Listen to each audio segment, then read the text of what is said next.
The first thing you noticed about the Canyon of Echoes was the sound.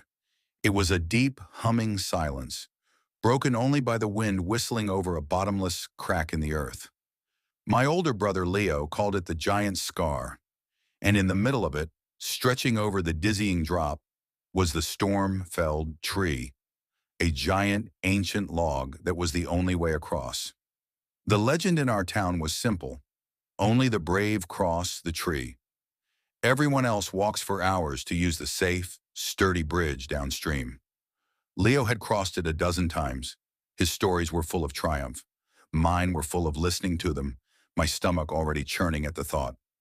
Today was different. Today I stood at the edge. The other side seemed a million miles away. The tree trunk was wider than my bed, but looking down through the gaps in the roots, I could see only shadows and a distant silver thread of river. My heart wasn't just beating, it was trying to escape my chest. My hands were cold and clammy. Leo was already on the other side, his voice an echo. "You can do it! Just don't look down." But of course, I looked down. The world swam. My knees felt like water. This wasn't just about crossing a tree. It was a battle against the voice in my head that screamed, "You're going to fall." I took one step onto the rough bark, then another. The wind tugged at my clothes. Halfway across, I froze. I couldn't move forward. I couldn't move back. I was trapped in a cage of my own fear. But then I remembered Leo's words. Bravery isn't about not being scared. It's about being scared and doing it anyway. I focused on a single spot on the trunk right in front of me. I didn't look at the end. I didn't look down. I just took one more step, then another.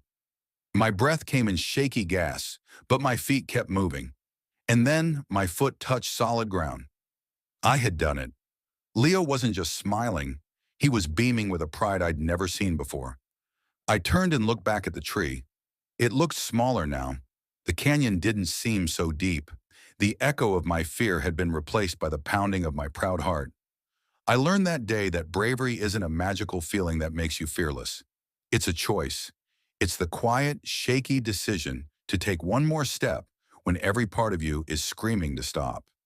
And on the other side of that fear, you don't just find a new place, you find a new, stronger version of yourself.